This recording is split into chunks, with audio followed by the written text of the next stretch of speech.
Please welcome to the stage Dr. Catalina Curceanu, lead researcher of the National Institute for Nuclear Physics.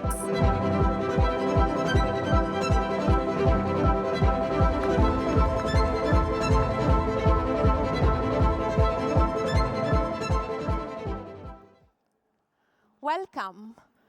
Marhaba. I'm going to bring you into a journey into the next frontier, quantum biology. I was working in quantum physics for 20 years, searching to stretch the boundary of quantum physics beyond what we know today. Doing this, I was also starting to work with plants, I'm going to tell you about. And I realized that there is a world there within us, which needs to be investigated further. So what I'm going to present here, it's a bridge which can bring us from quantum physics to biology, namely quantum biology. And maybe you by now have heard even too much about quantum physics. Quantum physics, it's our most successful theory. 100 years of quantum physics has produced a lot of knowledge, also a lot of technology. We know that the quantum world seems to be weird because it goes against our intuition. There are properties in the quantum world which are really, really strange. Like particles can be in two places at once. If you would be on an electron, you would be seated there, in the same time there, and in the same time there, here and there, superposition of states. There is another magic quantum property, entanglement. Two particles can be in correlation independently of time and space that divide them. These two properties, which are genuine quantum properties, has fueled recent technologies. And we are now on the verge of these new technologies. You have heard about the quantum computers. You have heard about quantum sensors, which are relying on these genuine quantum properties, namely superposition of states and quantum entanglement. By the way, all our technologies is based on quantum physics, also transistors, and the lasers which are used in operating our eyes, for example, are again quantum physics. But the advent of this quantum technology made me wonder whether there is quantum inside us, not only when I work in particle accelerators or in underground laboratory, as I do in Italy, trying to stretch the boundaries of quantum physics, but also within us. Is there a quantum within us? Quantum biology. And there are indications that that may be actually the case.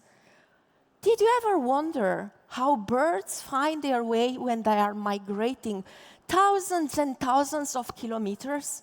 Like the European robin, this small little cute bird which is going across many, many thousands of kilometers. How they do that?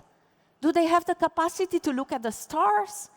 Do they see the geography? Do they have any other mean? There are indications that actually in the bird's eyes there is a quantum compass. There is entanglement between electrons in their molecules in a protein. And that would be amazing. And this would be able to read the magnetic field of the Earth. So they don't only see colors like we do, but they might see magnetic field of the Earth, which helps them to orient with an extremely high precision. That's not the only case we have. By the way, did you ever wonder how we feel the smell of a flower, or possibly of a perfume, of the desert? How we do that? There is a very successful model which tells us how we do that, the lock and key. Like the scent molecules are key to lock into the receptors of our olfactory system, then a signal is triggered to the brain. But that might not be all the story. Some researchers are kind of showing that it might be more than that. There might be the genuine quantum tunneling property, namely that the electrons succeed to kind of cross across the wall. It's like going through the wall. We can't do that, but electrons can. Inside the molecules, inside the receptors, electrons are tunneling from one side to the other, and it's a genuine quantum effect which depends on the potential which it's depending on the sand molecule, and this gives us enormous capacity to differentiate between hundreds and hundreds of different sands. And that's really quite amazing. But that's not all. Plants. Is this a real flower or not? Well, leave you to guess. It seems that plants themselves, the photosynthesis in plants, the enormous efficiency, it's unreasonably efficient, the photosynthesis in plants. What makes it so efficient? And again, there are indications that in plants, a very interesting thing happened. There is a superposition, a coherent states going from the receptor of light up to where the energy is stored. Otherwise, might not be so efficient. Plants themselves, I studied them out of curiosity quite recently, started to study plants and measure light emitted by germinating plants. So we put some seeds in the dark, we measured this light, and what we discovered? We discovered an amazing, truly amazing thing, that this light has complexity. So analyzing it, we discovered complexity in plants. And this might point to a grammar of plants, to a way that plants communicate. Is this quantum? We don't know yet. That's something I'd like to know. I need, of course, to talk to biologists. I'm not able to discover and uncover this by myself. Not only quantum within us, but one other question is, how can eventually quantum physics change inside living organisms? And there is no better place to test this than the positron emission tomography. This technology, which puts antimatter, anti-electron in our body, which annihilates with the electrons of our body, emitting radiation, photons, which are entangled, and this entanglement dies out while traveling within our body. This might be, and that's what we are studying, an extremely powerful indicator of, for example, in medicine, of the stage of a tumor. So empowering this technology in an infinite way. So there is really an enormous field of opportunities out there, and I'd like to make this bridge of quantum and biology. So, what are we? We are curious human beings. We are stardusts because our elements, chemical elements, have been produced inside the stars. Our atoms are produced inside the stars.